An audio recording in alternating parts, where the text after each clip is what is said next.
Comiqueros, comiqueras, entramos en una nueva sección titulada El Olimpo Comiquero, con un vídeo titulado La historia de los cómics USA, primera parte. Espero que os guste, porque me ha costado hacerlo esto. ¡Dale al play! ¡Dale!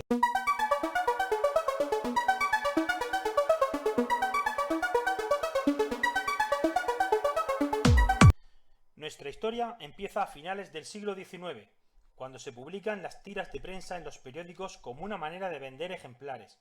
Los inmigrantes que llegan a Estados Unidos no conocen el idioma, pero sí entienden los dibujos, las viñetas. En 1895 se publica Hogan's Alley, de Richard Felton O'Connell, con varios personajes, sobre todo niños, que se relacionan en un callejón de la época de Nueva York. Su personaje más famoso es Mickey Dugan, de Yellow Kid, el chico amarillo, donde vemos como aparecen por primera vez los textos a pie de página que nos explican qué está pasando en la viñeta de arriba. Además, se hizo tan famoso que llegó a ser publicado en dos periódicos rivales. El primero, de Joseph Pulitzer, que es el que le da el nombre al prestigioso premio al mejor periodista, y el otro, William Randolph Hearst, que era un magnate de las comunicaciones en el cual se basa Orson Welles para hacer la película de Ciudadano Kane.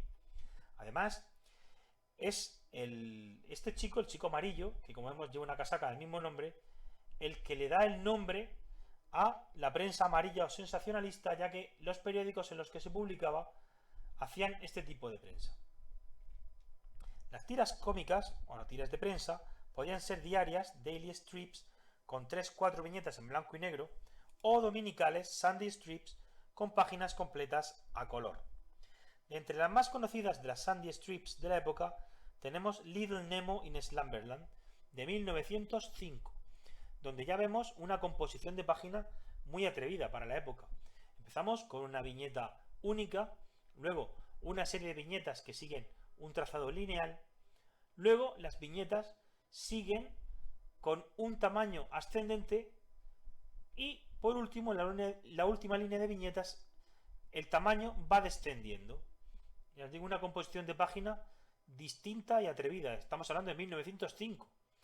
Otra tira de prensa, de las más famosas de las Daily Strips, era Matt y Jeff, publicada en 1907. Eran pequeños chistes en los que siempre estaban implicados estos dos personajes. En 1914 se funda King Features Syndicate y posteriormente otros syndicates como Fox, que se dedicaban a ser editoriales exclusivas de cómics de prensa para la distribución entre los diferentes periódicos nacionales e incluso para los derechos en el extranjero. Esto nos hacía que ya no se pudieran duplicar tiras de prensa, como pasó con The Yellow Kid, en dos periódicos, ya que los derechos solamente se podían vender a un periódico.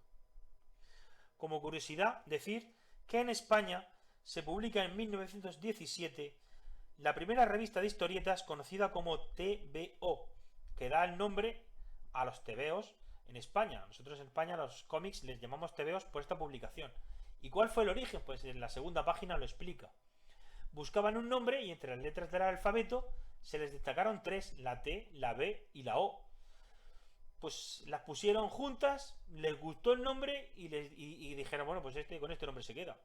¿Ves qué cosa más sencilla? Pues ha marcado a ya no una generación, sino a una considerable proporción de gente que llaman tebeos a los cómics en España, entre los que me incluyo yo. Bueno, aparte de que los cómics están influidos por las tiras de prensa, también están influidos por la cultura pulp. Los pulp eran no un género como tal, sino una forma de consumir de la época, que eran publicaciones de escaso precio, con una encuadernación bastante barata y un papel malo, con imágenes que ilustraban los textos de forma muy similar al cómic. Los géneros pulp son muy variados. Tenemos aventuras, cine negro, thrillers, romance, fantasía, western, espada y brujería, con personajes tan famosos como Tarzán, de Edgar Rice Burroughs, que fue publicado por primera vez en Tarzan of the Apes en 1912, y en el 29 las tiras de prensa por Harold Foster.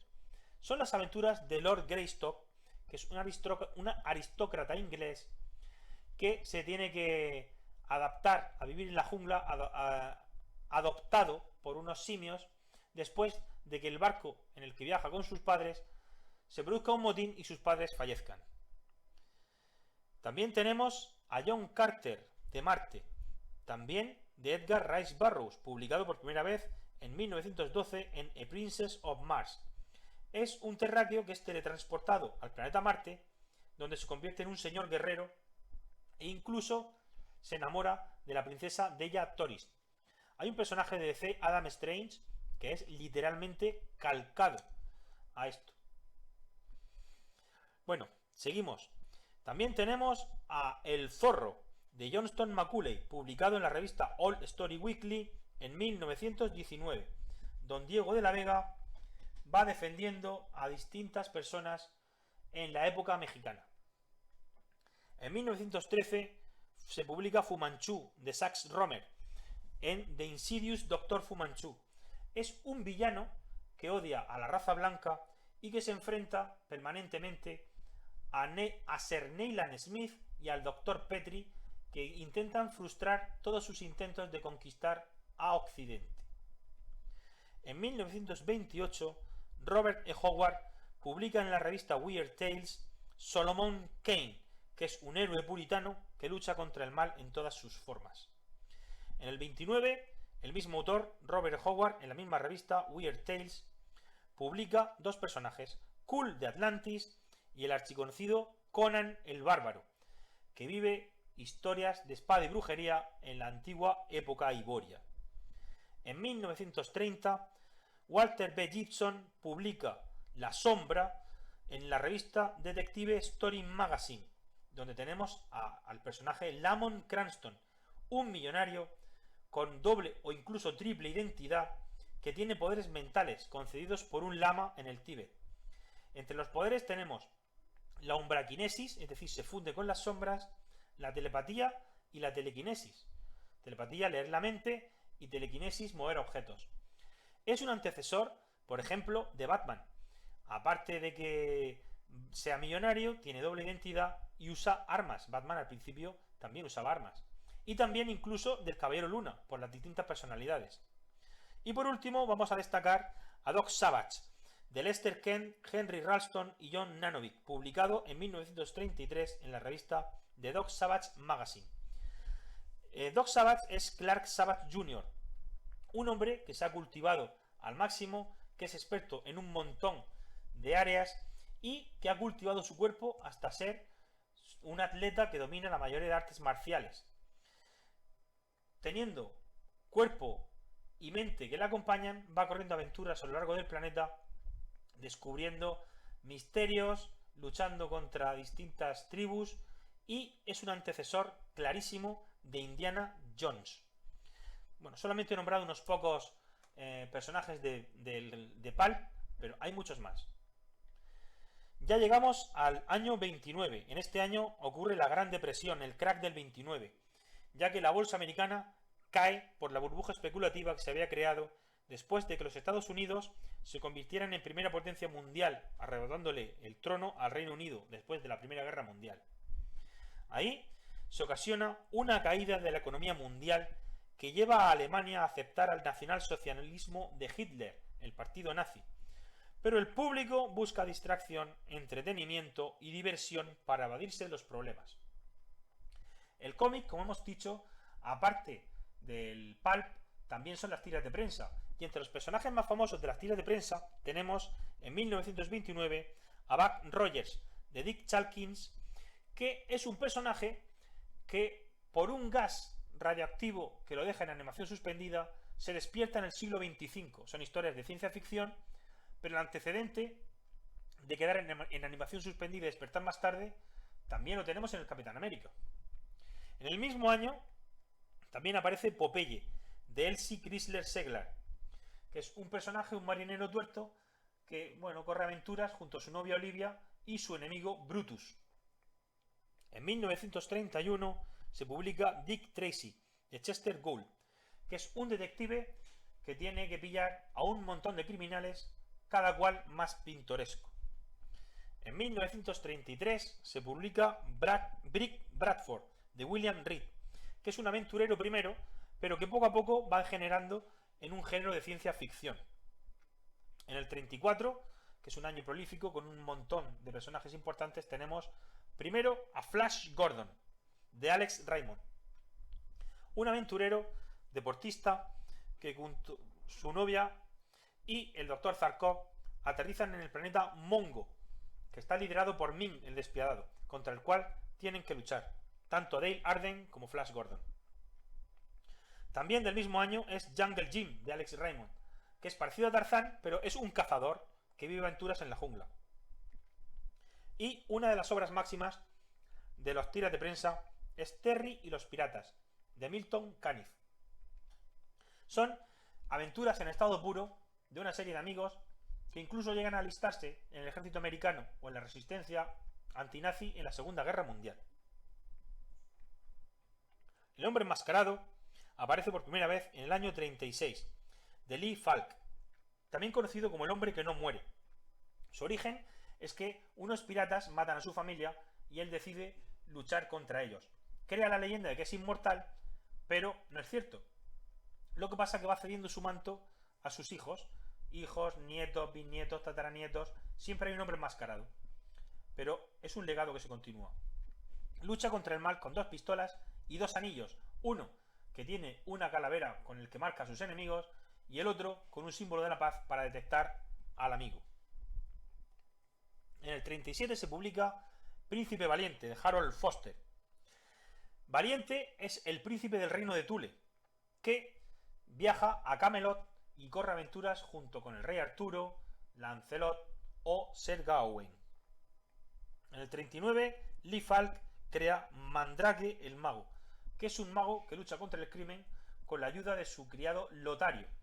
Además, Lee Falk le va dando poderes según los necesita. En principio crea ilusiones, pero luego si hace falta pues puede volverse invisible o incluso levitar.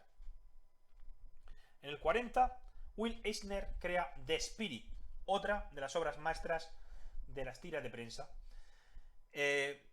Nuestro hombre es Danny Cole, un justiciero enmascarado que corre aventuras autoconclusivas de 7-8 páginas y en el que se ve envuelto con un montón de mujeres fatales que se lo hacen pasar de manera criminal.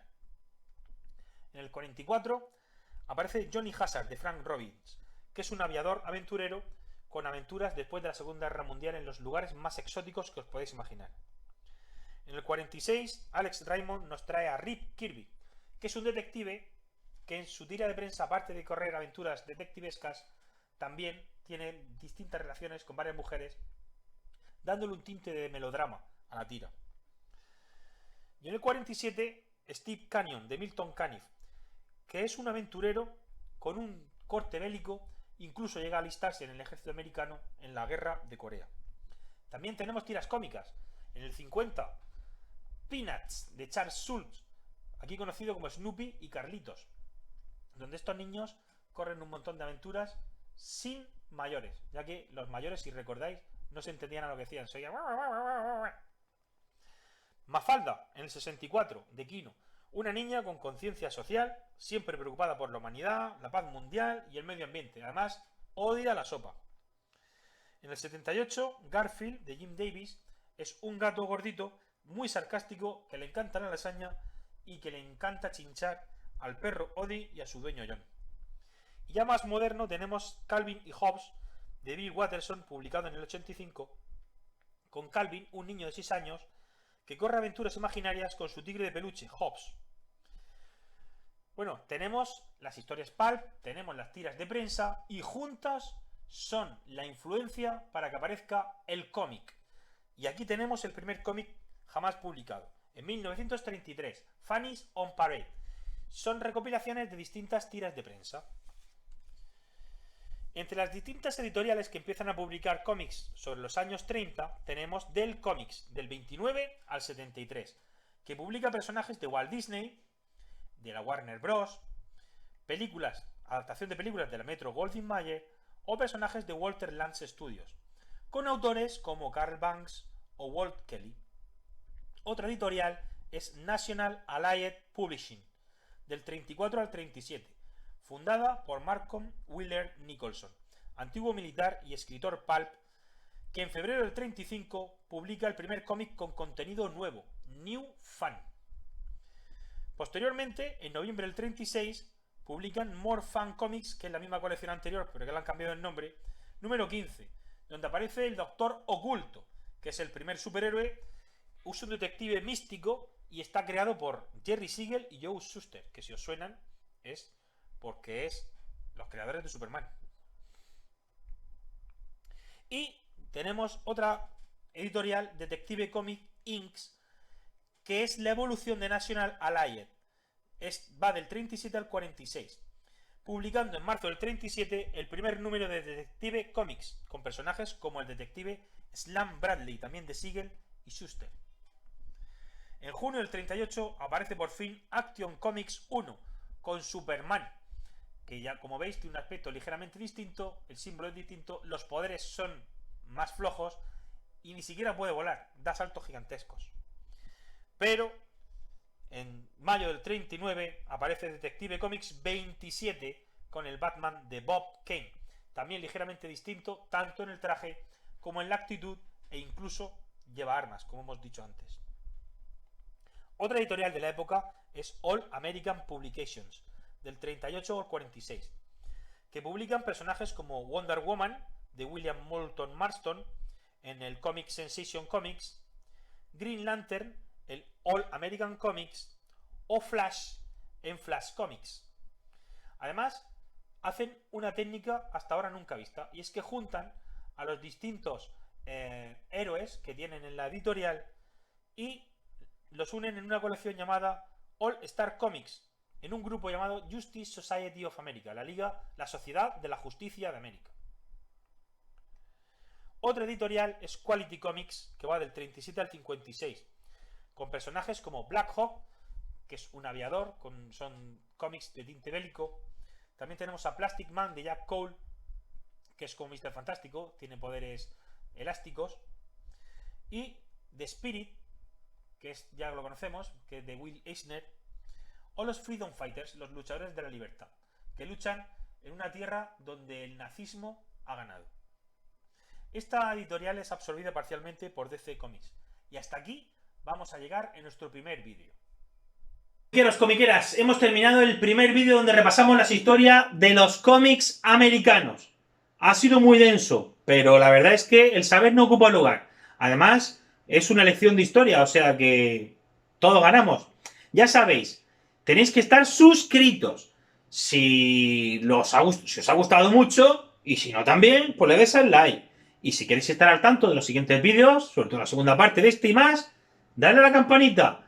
Y venga, ¡vamos, que empieza el segundo vídeo!